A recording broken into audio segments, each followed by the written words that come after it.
Alright, then we're back out in the shop to start up on a new project. We've had this big new pile of steel under this table for about a week now. It's been taunting both of us. He's out here to make a katana out of that, but I'm gonna forge a Gallowglass out of this.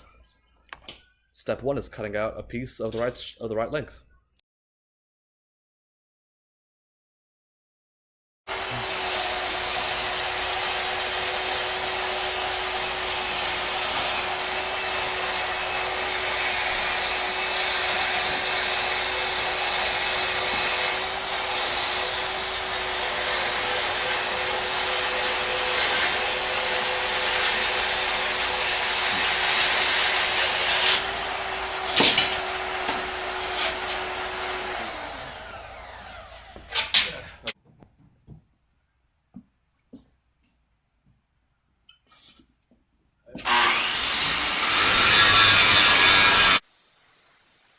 Alright, so while you watch past me kind of working away there in the background, I'm going to do a bit of explaining right here.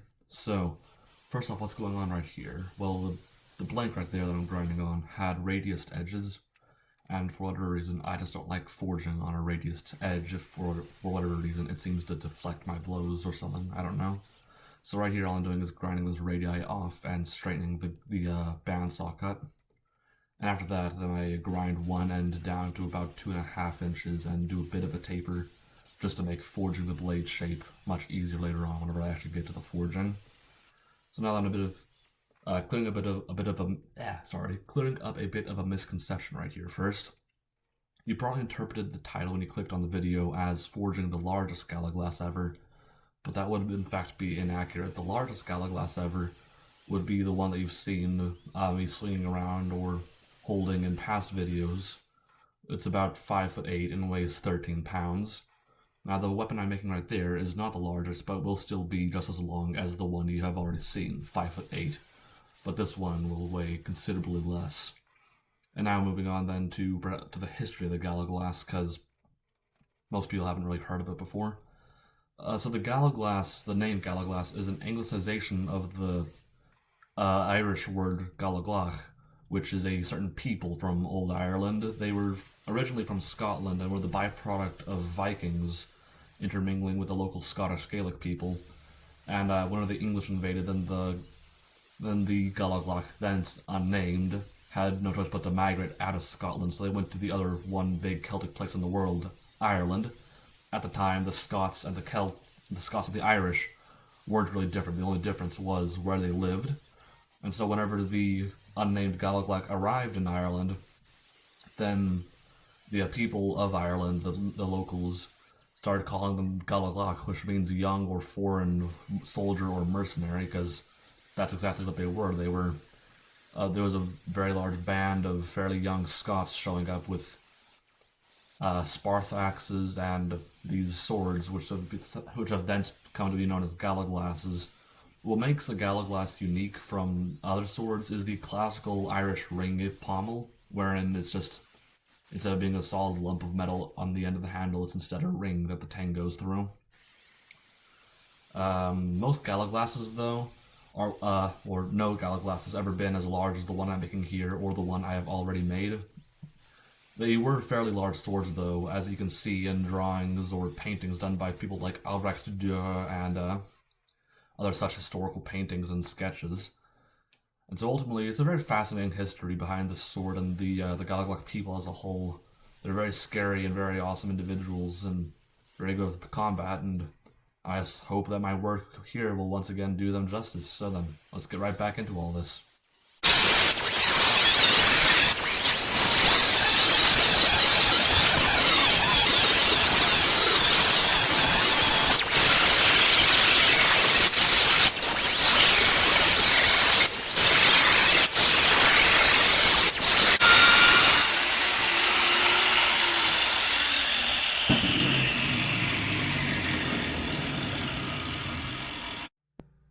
Before things get further underway real quick, this is me from the even further future this time.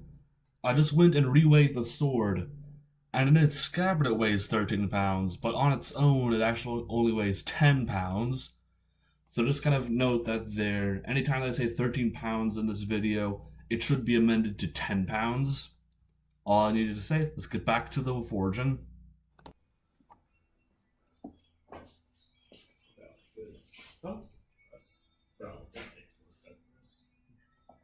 Alright, after such a long hiatus, it's finally time to fire this forge up again.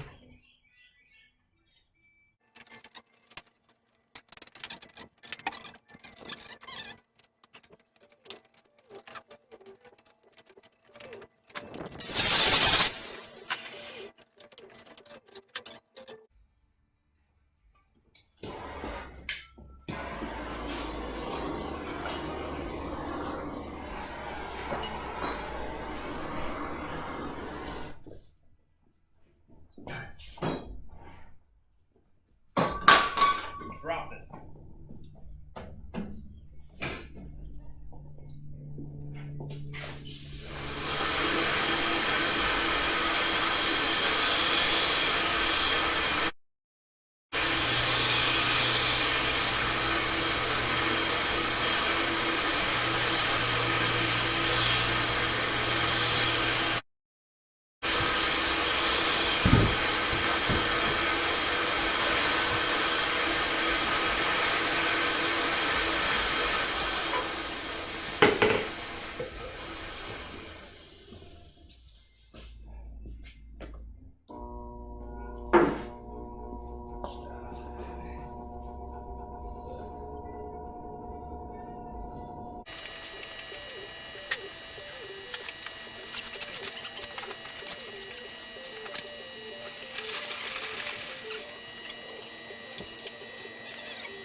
Starting to get smoky.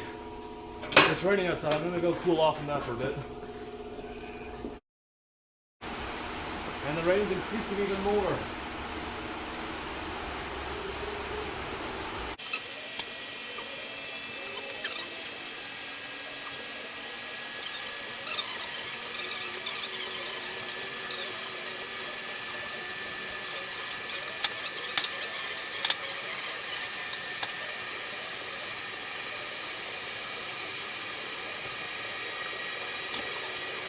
Alright, it's hot enough now, it's time to put the sword in.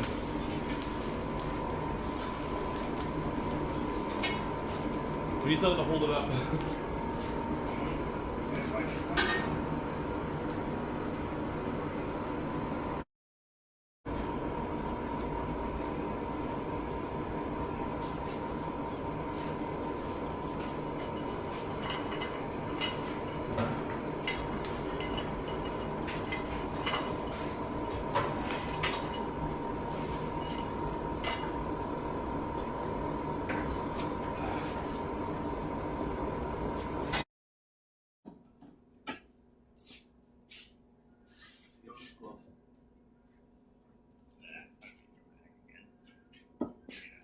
Yeah, go up there. There.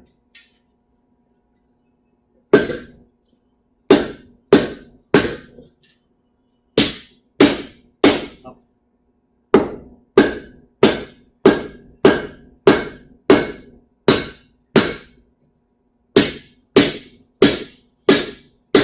Up. Flat.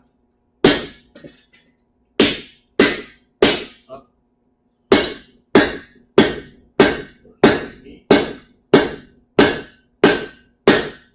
Flat.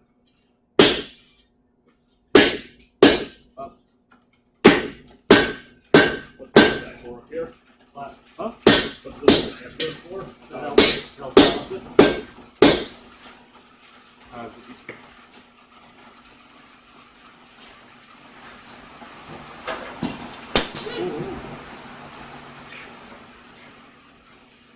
Remember, children, there can always be accidents on the job, like that right there. Luckily, no one was hurt. Sorry, actually, my feelings were hurt. The rain is back. Huzzah!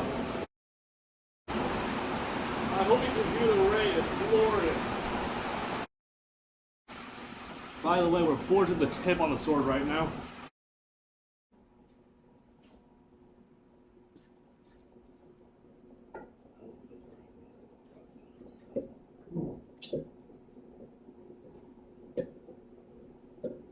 A bit higher.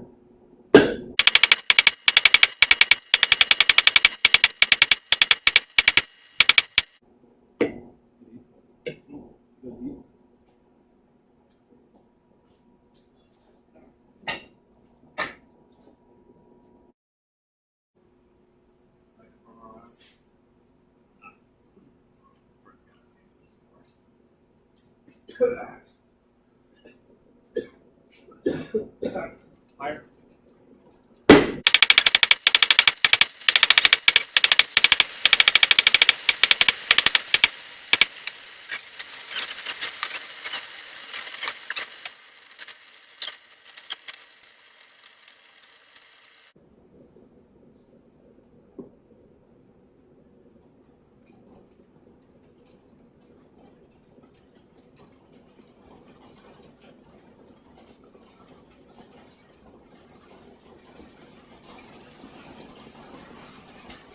I'm not going to spin in the rain this time. We all know what happened last time. I tried that.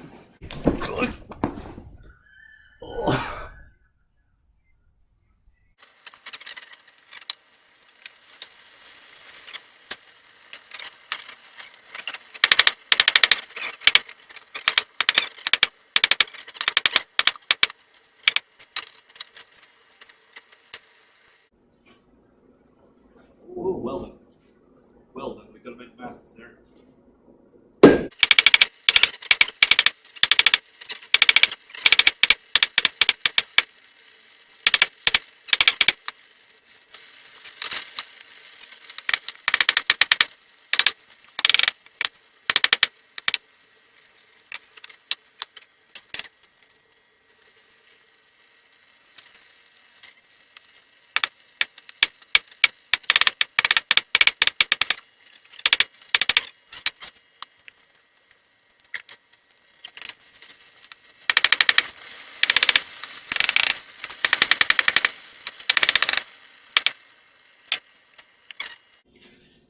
Alright, so the rest of the bulk of the shaping on the tip now can be done with grinders.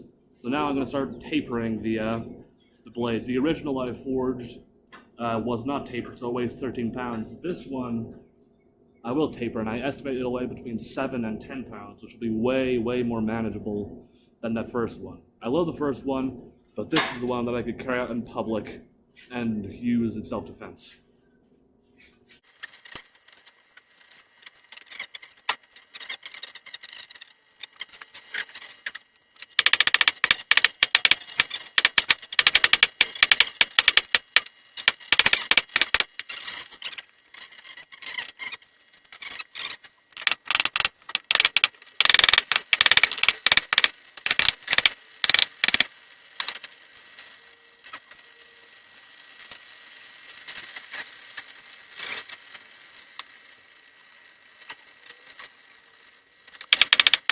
Oh, it's so hot. Hold on a second. Need a glove. I got lucky.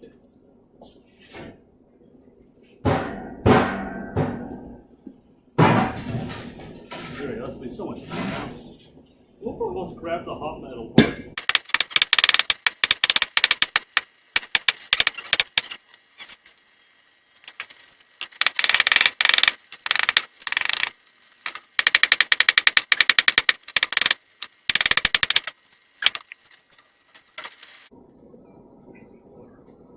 Boys and girls, don't do this at home.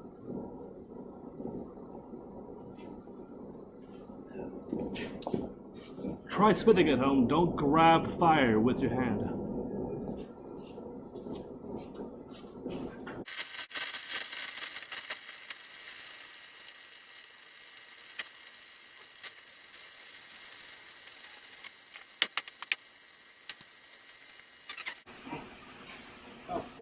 Oh, there's a welding spark. It's time to go, time to go, time to go, time to go.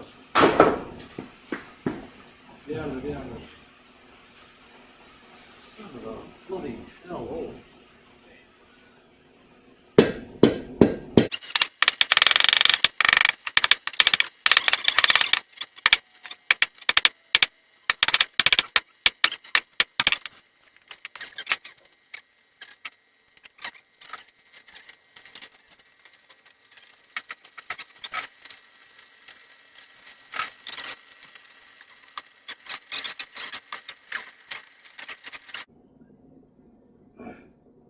It's hot. It could be hotter, though.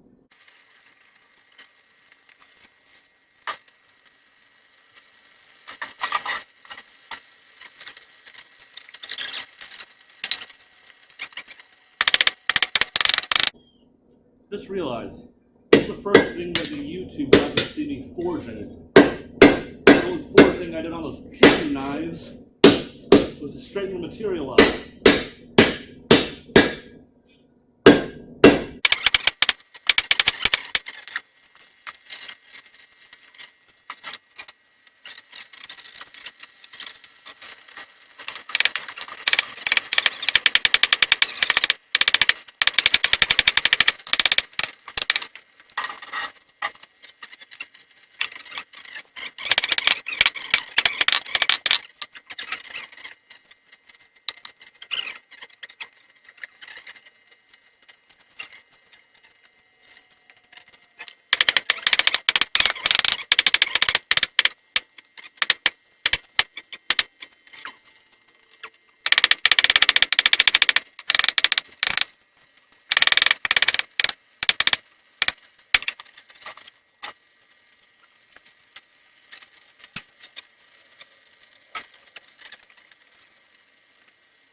Sorry, but is that got on you?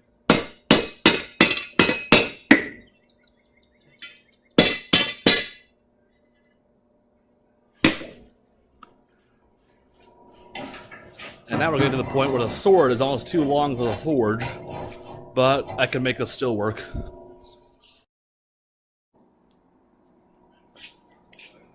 One of the biggest problems with charcoal forges, or using charcoal in a forge, is how fast it consumes fuel.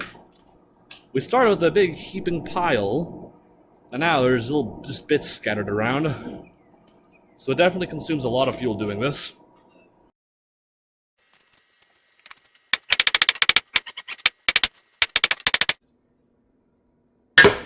Again!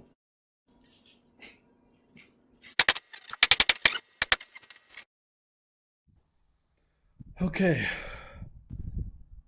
It's now several hours later, but I finally got the blade roughly profiled. Still a fair bit of work to do, though. At a certain point, the forge was no longer enough to heat it up enough, so eventually I had to resort only to grinding, and that's what I've been doing for the past maybe hour and a half, 2 hours. It's finally done, and I'm exhausted. So I'm going to wrap things up here for now. We'll pick things up maybe tomorrow or the day after. Until then.